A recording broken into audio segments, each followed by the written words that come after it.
Muito bem, pessoal, sejam todos bem-vindos à nossa segunda aula. Nesse momento nós vamos tratar a respeito do conteúdo do Evangelho conforme havíamos prometido. Nós vamos percorrer esse caminho do conteúdo a fim de nós tirarmos muitas roupagens que nós mesmos, humanos, colocamos no anúncio do Evangelho de Jesus Cristo. Quando, na verdade, o Senhor trouxe para nós um Evangelho simples, como eu disse na última aula, um Evangelho com um conteúdo poderoso, e muitas vezes nós fazemos adequações e adaptações a fim de atrairmos as pessoas para as nossas congregações ou os nossos grupos, as nossas células, quando na verdade estamos tirando o foco do verdadeiro Evangelho de Jesus. Então o objetivo desta aula é fazer com que essas roupagens humanas que acobertam o verdadeiro poder de Deus no Evangelho sejam retiradas. Lembrando que nós não podemos e nem devemos fazer nada para ajudar a Deus na proclamação do Evangelho ou ajudar os efeitos do Evangelho a aparecerem, criando nossos métodos ou trazendo alguma novidade para que o Evangelho floresça de melhor forma no coração das pessoas, e nem para a compreensão do seu conteúdo. A proclamação do Evangelho ela deve ser fiel em seu conteúdo, por parte do pregador, por parte do evangelista, por parte do proclamador. Nós não podemos esperar que o operador da salvação, que é o Espírito Santo, realize a sua obra de convencimento no coração do ouvinte, se não somos responsáveis na transmissão da verdade. Jesus, contando a parábola do semeador, ele fala que o semeador saiu a semear. A semente, que é o conteúdo, é uma semente de boa qualidade. O terreno onde ela vai cair é outra história. Mas nós não podemos ser irresponsáveis na hora de anunciarmos o Evangelho. Nós não podemos ser irresponsáveis na hora de lançar a palavra que é o poder de Deus no coração do nosso ouvinte. Então, antes de nós verificarmos aí essa concepção do Novo Testamento a respeito do conteúdo do Evangelho, nós precisamos nos conscientizar, nós conosco mesmo, enquanto igreja do Senhor, enquanto povo do Senhor, enquanto rebanho do Senhor. Nós temos que nos conscientizar sobre o nosso compromisso, o compromisso que nós temos com a proclamação da verdade. Aí, a gente tem que lembrar de uma coisa. A palavra do Evangelho, muitas vezes, ela é dura. Muitas vezes, ela é difícil de ouvir. Existem até algumas pessoas que ilustram a palavra do Evangelho como se fosse o calor do sol. Na cera, derrete. No barro, endurece. O conteúdo do Evangelho ele é o mesmo, mas em alguns corações ele provocará o amolecimento para a salvação. E outros provocará endurecimento para a perdição. Então o nosso papel não é querer salvar todo mundo. Nosso papel não é querer chamar ou atrair todo mundo. Nosso papel é fazer esse conteúdo brilhar. E a operação se dará de acordo com aquilo que Deus preparou para o homem. Existe uma frase do John MacArthur que ele diz o seguinte: o homem pecador ofende a Deus o tempo todo. Deixe que sejam ofendidos por um momento enquanto ouvem a pregação do Evangelho. Boa essa, né? As pessoas vivem ofendendo a Deus. E o que nós temos que fazer na hora de pregar o Evangelho? Se elas estão se sentindo ofendidas, deixem ser ofendidas. Afinal de contas, a própria existência do homem pecador já é uma ofensa para Deus. Então, não nos incomodemos com isso. O Evangelho não é uma oferta que a gente deve oferecer para o ouvinte e tentar convencê-lo a qualquer custo de que ele precisa comprar essa ideia, ou de que ele precisa aderir a esse projeto, ou entrar nesse projeto de salvação de Deus. Não, não é isso. É um anúncio real, da situação real que o homem vive. E qual situação real é essa? O homem é pecador e está caminhando a passos largos para o inferno. Esse é o anúncio do Evangelho. Mas existe uma solução, existe uma salvação, e esta solução para o problema real do homem é uma solução real também. Está na pessoa de Jesus Cristo, que veio entregar a sua vida para que todos aqueles que nele creem tenham a vida eterna. Se não temos então o compromisso de dizermos a verdade para o nosso ouvinte acerca da situação que ele está vivendo, pouco então vai nos resolver conhecer qual que é o conteúdo do Evangelho. Se eu quero conhecer o conteúdo do Evangelho, eu tenho que me comprometer a transmitir esse conteúdo do Evangelho nu e cru, como ele é.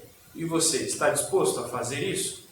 Se estiver disposto, nós vamos dar continuidade então, para nós sabermos qual é então o verdadeiro conteúdo do Evangelho. Vamos lá.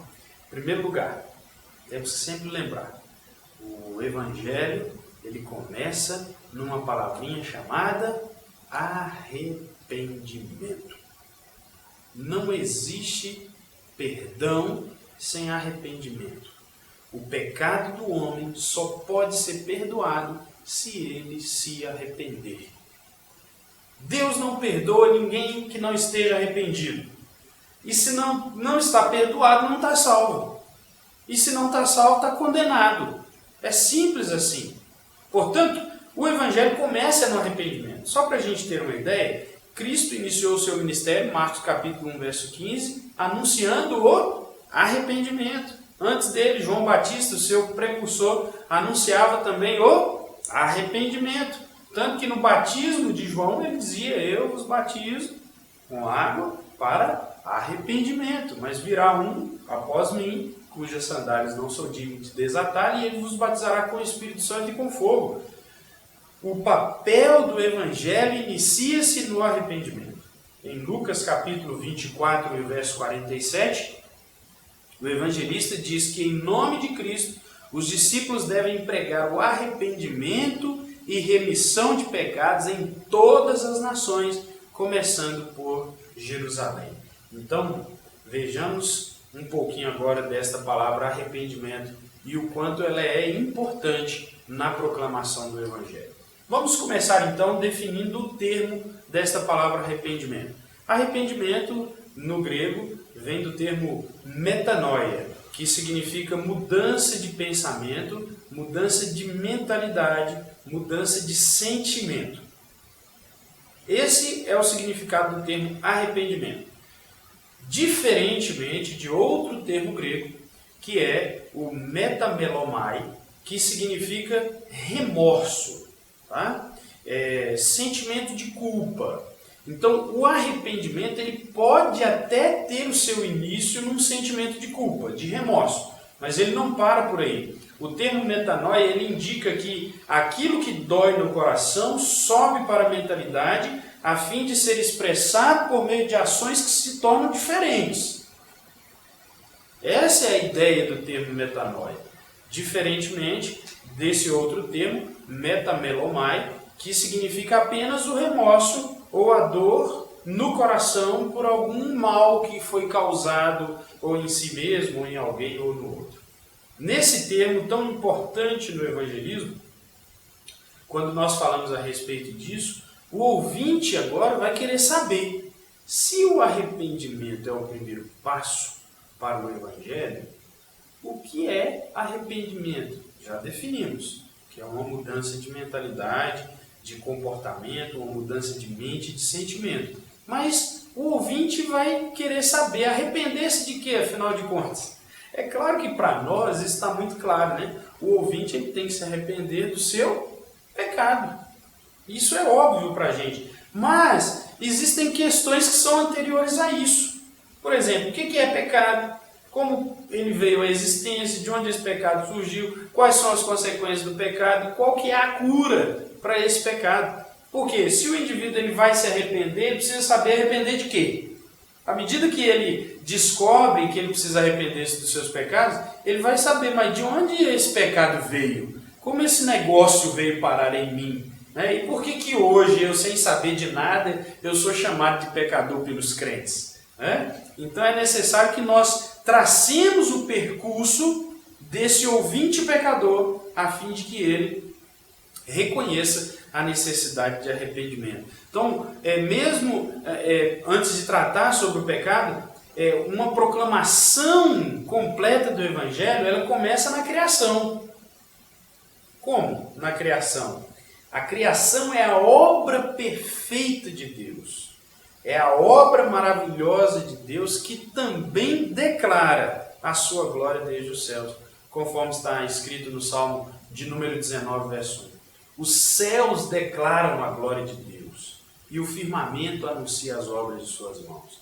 É assim que nós vamos iniciar, então, o conteúdo do nosso Evangelho a partir do arrependimento, começando, obviamente, dentro da criação. Então, vamos lá. Se a criação de Deus é perfeita, o que é, então, que nós estamos vendo nesse mundo bagunçado? Esse mundo cheio de desordem, né? A situação que nós vivemos, tanto economicamente, quanto politicamente, quanto moralmente, eticamente falando, a situação está deplorável, degradante. O que é que aconteceu com essa criação perfeita de Deus? A doutrina da criação, ela está além, vai muito além da doutrina da criação do homem apenas. Como o nosso propósito nesta matéria é falar especificamente da relação do homem com Deus, nós vamos nos concentrar mais especificamente na questão do homem. Mas a doutrina da criação, ela envolve todas as obras que foram feitas pelas mãos do Senhor. Deus criou o homem para o louvor de sua glória. Isaías capítulo 43, verso 7. E também fez esse homem perfeito, como diz o sábio lá no livro de Eclesiastes, capítulo 7, verso 29. O homem foi criado perfeito, mas ele se emaranhou nos seus próprios problemas, nas suas próprias decisões, e aí se misturou no meio da bagunça. Essa relação, então, entre o Deus perfeito e o homem perfeito, ela durou por algum tempo. Quando Deus cria o homem, e é importante a gente ressaltar isso, que quando nós vamos para o texto de Gênesis, no capítulo 1, nós encontramos toda a obra da criação de Deus foi feita por meio de sua palavra. O evangelista João, já até citei esse texto, ele vai dizer lá no capítulo 1 do seu evangelho, no verso de número 3, que todas as coisas foram feitas por meio do verbo. E sem o verbo, nada do que foi feito se fez. Então, quando nós encontramos lá no relato de Gênesis, Deus falando assim, olha, haja luz, e a luz apareceu, produz a relva, né? Os peixes no mar, as aves no céu, toda a obra da criação foi realizada por meio do Logos, por meio da palavra, o verbo de Deus. Mas em um dado momento, no sexto dia da criação, Deus então, na sua excelência, soberania, ou melhor dizendo, vou corrigir, tá errado. Na sua excelente soberania, em uma conversa entre a Trindade, ele diz lá no capítulo 1, verso 26 e 27, façamos o homem conforme a nossa imagem, segundo a nossa semelhança. E fez Deus o homem conforme a sua imagem e semelhança. Homem e mulher os criou. Deus então cria o homem e a mulher conforme a sua imagem e segundo a sua semelhança, diferentemente de toda a obra da criação. E no capítulo 2 de Gênesis, agora vai descrever como foi que ocorreu esta obra da criação. E a Bíblia diz que com prazer e as suas mãos, Deus estava com as suas mãos cuidando de cada detalhe na obra da criação. Ele pega do pó da terra e forma o homem. Forma o homem conforme a sua imagem e segundo a sua semelhança.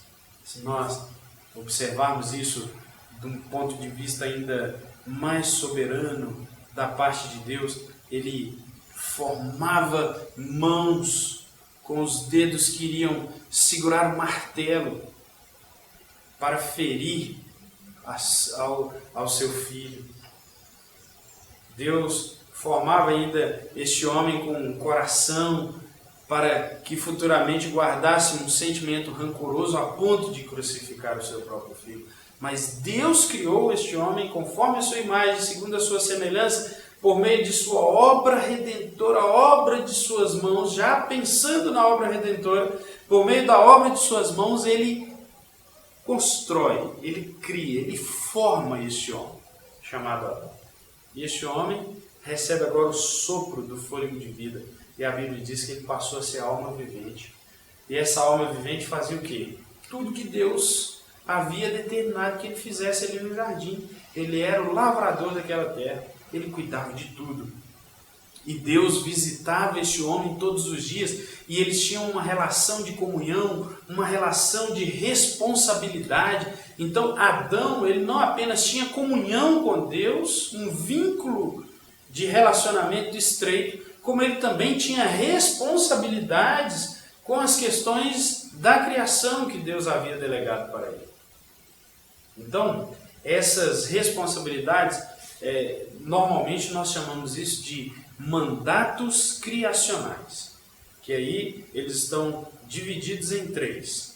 O primeiro é chamado de mandato cultural, é a ordem para cuidar das coisas criadas, sendo o homem o mordomo, o gerente da criação de Deus.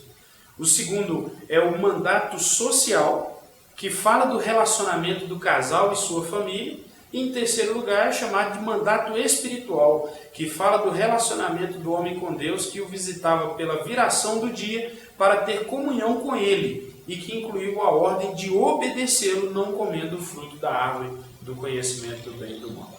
Então, só recapitulando, os mandatos criacionais estão subdivididos em 3. O primeiro é o mandato cultural, que é a ordem para cuidar das coisas criadas, mordomia. O segundo é o mandato social, que é o relacionamento entre a família, relacionamento conjugal e a criação dos seus filhos. E terceiro, o mandato espiritual, que implicava tanto a relação do homem com Deus, quanto obedecer a ordem que Deus havia dado de não comer da árvore do conhecimento do bem e do mal.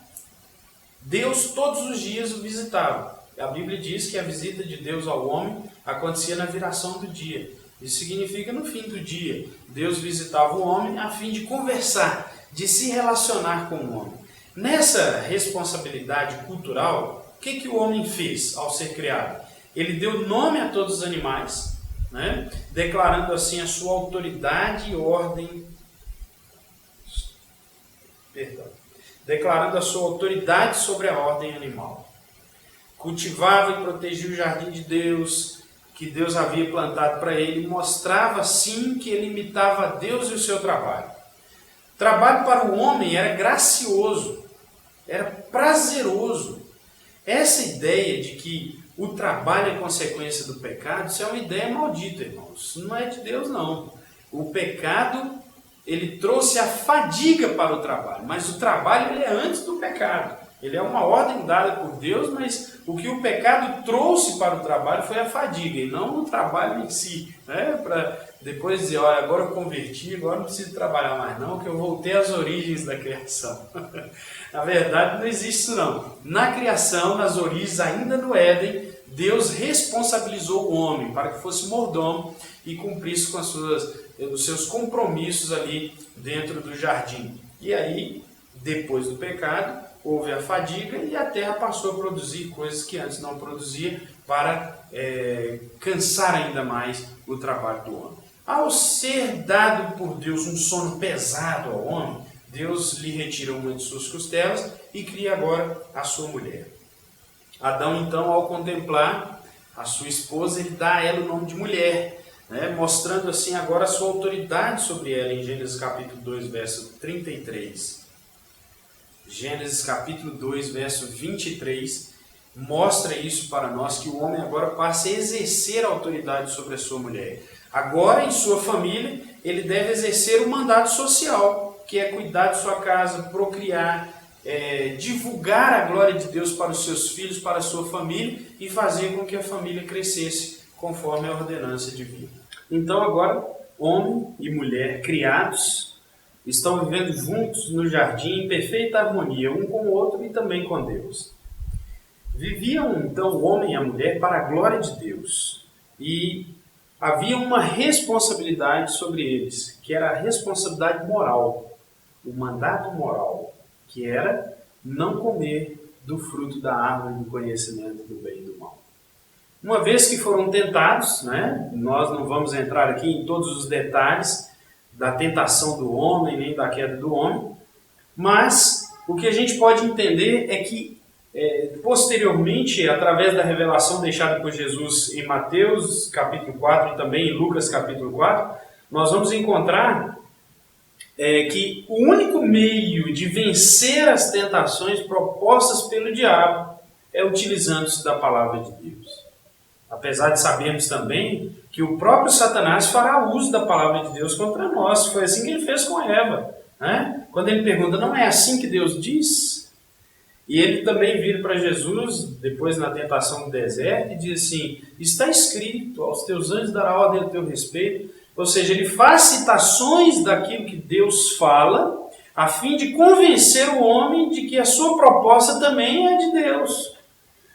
E o único meio que nós temos de vencer as tentações é nos utilizando da palavra de Deus. Então, o que a gente entende? Que se Adão e Eva tivessem lançado mão da palavra que Deus havia dado, eles venceriam a tentação. E muito provavelmente o destino de Satanás já estaria selado no Éden mesmo, né? Que é a sua condenação sendo lançado no lago de fogo e enxofre. Todavia, o livro de Apocalipse, no capítulo 13, no verso 8, vai nos dizer lá que o Cordeiro foi entregue desde a fundação do mundo. Portanto, os propósitos soberanos de Deus, né, são insondáveis. Nós não sabemos de nada, na verdade, né? Então, o que a gente tem que mostrar para o ouvinte do Evangelho de Jesus? É que na obra da criação, Deus criou todas as coisas perfeitas. Mas, né, este mundo original que foi criado por Deus de modo perfeito é o que é capaz de revelar a sua glória e poder. Todavia, quando coloca o homem é tentado, e aí nós vamos para a segunda etapa do anúncio do Evangelho. Primeiro, então, é falando a respeito da criação. O grande objetivo nosso é chegar no arrependimento. Mas nós temos que começar falando da criação, né? De que todas essas mazelas que nós encontramos no mundo, nada disso tem a ver com Deus. Nada disso tem a ver com os planos perfeitos de Deus. E isso é apenas como consequência de algo que penetrou no mundo criado por Deus através do homem. Então agora nós vamos ver que algo foi esse que nós chamamos na teologia de queda. A entrada do pecado no mundo nós chamamos de queda. A evangelização ela inclui então 4 tópicos importantes, que nós vamos ver 2 agora nesta aula, nós já estamos vendo, e os outros 2 nós veremos na próxima aula. O primeiro, que nós já falamos, é a criação, o segundo é a queda. No terceiro e no quarto, que são da próxima aula, nós vamos falar sobre redenção e consumação. Essa segunda parte, que se refere à queda, fala como que o pecado entrou no nosso mundo através da tentação e da desobediência no Éden. O relato como se deu a queda está escrito em Gênesis capítulo de número 3, e nós não vamos aqui explanar todas as coisas que estão escritas na queda e nem todos os detalhes. Nós vamos apenas no que interessa à evangelização, né, que é o que o apóstolo Paulo traz para nós, que são as consequências do pecado para o homem.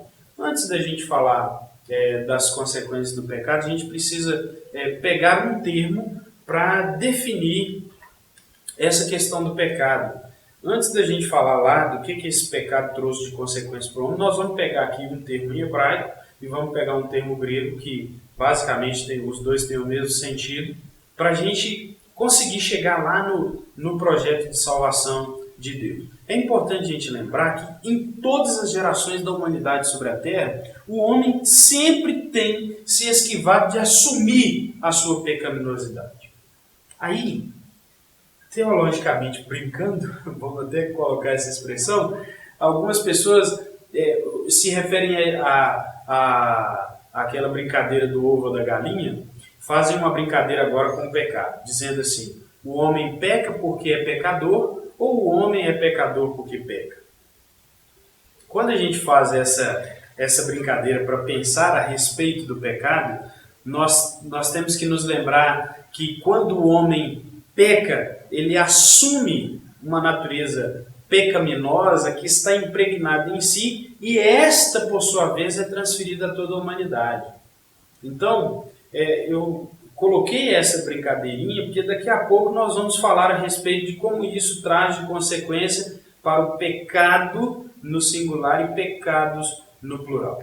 Então vamos ver aqui, antes de qualquer coisa, o termo hebraico hatat, que significa errar o alvo. Este basicamente é o sentido no qual o homem está em relação à vontade de Deus. O que é isso? Existe um fracasso moral no homem que o conduz à prática da transgressão e quebra dos mandamentos divinos. Então está dentro do homem um fracasso moral, apesar do homem não querer assumir, mas está dentro dele. Todas as vezes que ocorre um pecado, que o homem comete um pecado, ele tenta se esquivar. Ou esse pecado tem alguma coisa que o condicionou, que o levou a determinada prática, ou então esse pecado foi sem querer, né? Mas assumir o pecado mesmo, dificilmente o homem assume. E o termo grego para pecado, no Novo Testamento, nós vamos encontrar o termo hamartia, que também tem esse mesmo sentido de hatat no Antigo Testamento, que significa errar o alvo. Só que quando esse termo hamartia é utilizado no Novo Testamento, ele dá uma concepção de que o pecado é personificado. É como se fosse uma persona non grata dentro da gente. É como se fosse um negócio que está lá arraigado. Só para a gente entender como que isso significa. Quando se trata de pecados, ações que nós cometemos, que são os erros do nosso cotidiano, o sentido do termo hamartia, só para ficar um pouco mais claro, é como se ele estivesse dentro de nós em formato de raiz, produzindo esses frutos pecaminosos que são as atitudes corriqueiras do dia a dia. Então, o pecado, nessa expressão do Novo Testamento, é como se fosse uma pessoa que produz frutos dentro de nós. E esses frutos seriam os pecados que cometemos, né, em suas várias expressões. Ao evangelizarmos alguém, então, é preciso que tornemos essa pessoa consciente de que todos os homens já nascem debaixo do pecado. Que todos os homens já nasceram pecadores contra Deus. Um versículo claro para isso está no Salmo de número 51, verso 5. Porque em iniquidade eu fui gerado e em pecado me concebeu a minha mãe. Quando nós entendemos esta expressão do salmista Davi, nós vamos compreender que é impossível que algum homem nasça na face da terra e não seja pecador. É impossível que algum homem nasça com pureza. É impossível. E aí nós vamos para o texto de Romanos no capítulo 3, do verso 9 em diante, o apóstolo Paulo vai fazer uma lista lá do que o homem é, né? Do que o homem faz, do que o homem é capaz. Então, o que nós temos que entender e fazer com que o nosso ouvinte do Evangelho também compreenda é que o pecado ele está impregnado em nós de tal forma que é impossível ao homem dizer assim, eu não quero ser pecador. Ele pode até dizer, mas isso não vai significar nada para ele ou para Deus, porque ele continua em pecado e ele continua inimigo de Deus. Agora, detalhe importante, existe um conceito que ainda é muito vigente no meio cristão, mas ele é antibíblico. E muito cuidado com esse conceito. Esse conceito afirma que a criança não tem pecado. Isso também, irmãos, nós temos que tomar muito cuidado com isso. Existem diversas ramificações dentro desse grande grupo, né, de que criança não tem pecado. Alguns vão dizer assim, a criança nasce inocente e depois é que ela começa a pecar. Aí quando é questionada, essa pessoa, quando é questionada a partir de que idade a criança começa a pecar, ninguém sabe. Porque um bebê de colo já sabe fazer pirraça e quem foi que ensinou? Ninguém. Está impregnado no indivíduo, no ser humano, desde o seu nascimento, a contaminação do pecado. A outra ramificação é que diz que a criança ela tem a idade da razão. Então, enquanto ela estiver na idade da inocência, ela ainda não pode ser considerada culpada pelos pecados que comete. Né? E aí, quando chega na idade da razão, é que ela começa a ser responsabilizada. Mas que idade da razão é essa? E razão não significa raciocínio, pensamento. Uma criança, então, ela não pensa, ela não raciocina. Os seus atos não são premeditados e, por não serem premeditados, elas não podem ser responsabilizadas. Então, muito cuidado com essa ideia. Outros que afirmam que criança, enquanto é bebê, está tudo bem. Né? Mas a partir de um dado momento, que ninguém sabe explicar que dado momento é esse, ela pode ser considerada pecadora diante de Deus. Olha, meus irmãos, pelo que a Bíblia nos ensina, esses textos que nós acabamos de citar, o homem já nasce pecador. O homem já nasce contaminado pelo pecado. A natureza corrupta já está no homem. E isso fica claro para nós no texto de Romanos capítulo 5, verso 12. Quando a palavra de Deus diz, assim como por meio de um só homem entrou o pecado no mundo e pelo pecado a morte passou a todos os homens, porque todos pecaram. Não dá para questionar a Bíblia. Agora, o que faz com a criança, aí já é outra história.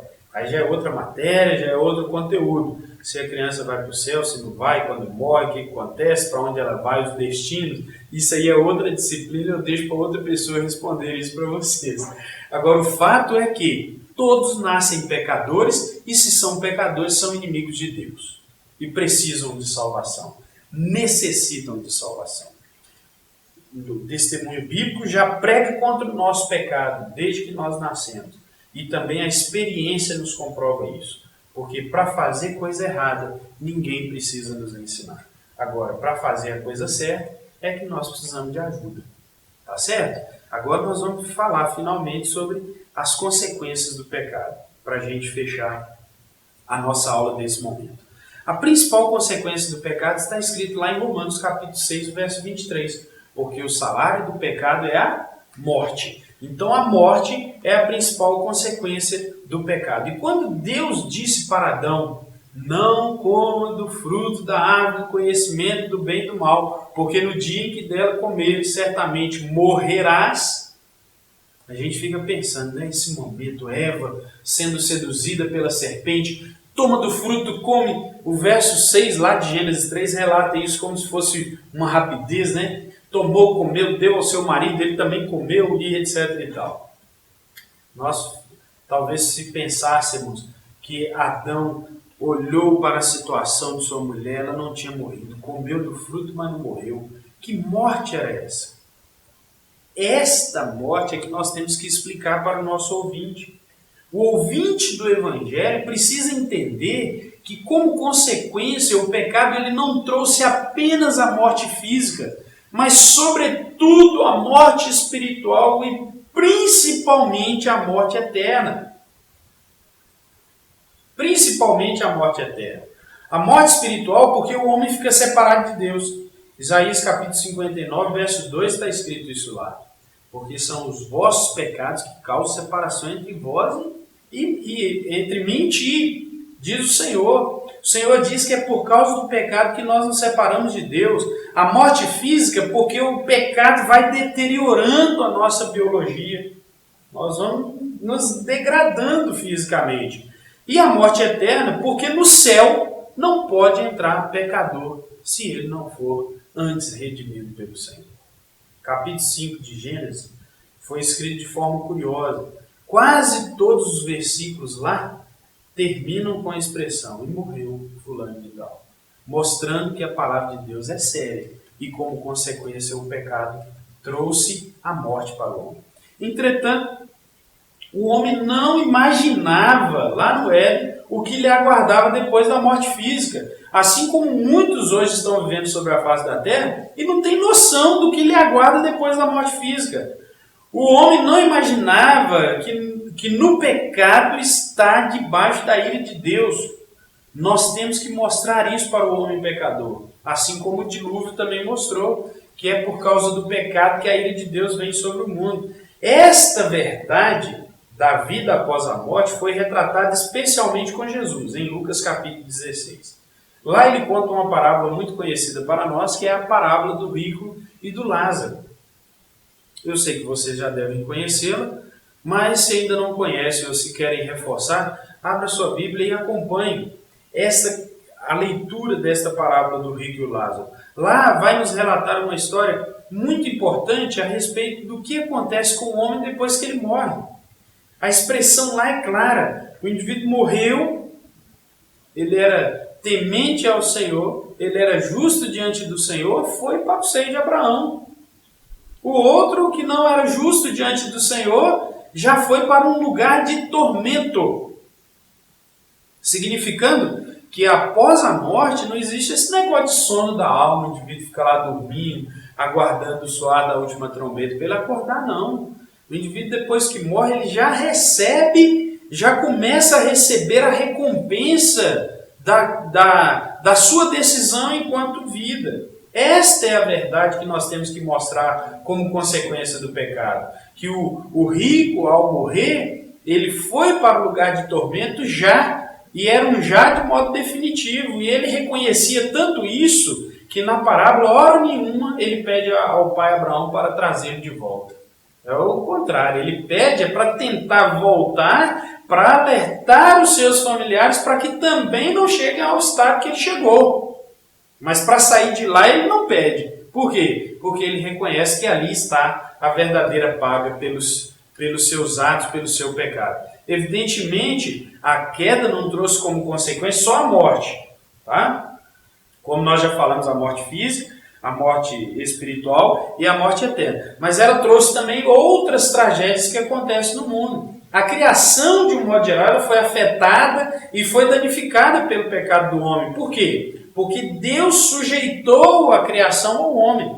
E a partir do momento que o homem cai em pecado, a criação também que está sujeita ao homem começa a gemer e a sofrer por causa do pecado cometido pelo homem. Aí com isso aparece o quê? Os males, as doenças, as tragédias, os cataclismos. E aí nós presenciamos agora o fruto do pecado lá do jardim.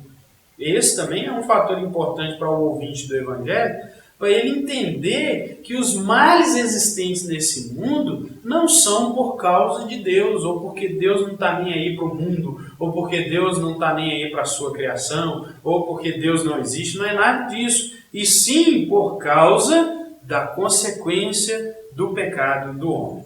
E aí nós precisamos falar que a principal consequência é a morte. A gente não pode esquecer desse detalhe não, tá bom? Então, resumidamente, o pecado entrou no mundo por nossos primeiros pais e por causa disso passou para todos nós. Aí alguém vai perguntar assim, mas o que eu tenho a ver com Adão? Eu não tenho nada a ver com Adão, né? Mas tem, porque a Bíblia diz que nós estávamos lá em Adão. Então o pecado entrou no Éden por Adão, passou para todo mundo. E o pecado é tanto deixar de atingir a vontade de Deus, como também transgredir o mandamento de Deus. O homem, no seu estado natural, é incapaz de conseguir acertar a vontade de Deus. Ele sempre vai errar o alvo. Para merecer o céu, o homem deveria ter nascido sem pecado e viver uma vida toda sem sequer um instante cometer o pecado. Como isso é impossível, então nenhum dos homens merece o céu de Deus. Portanto, acabamos de ver dois aspectos importantes da evangelização. A criação perfeita de Deus e a queda, que inseriu todos os tipos de males no mundo do homem, esse mundo criado por Deus, e como consequência principal a morte final, a morte que é a separação definitiva de Deus. Na próxima aula, nós veremos então os outros dois aspectos da evangelização, que é a redenção e a obra futura do nosso Senhor Jesus. Até lá!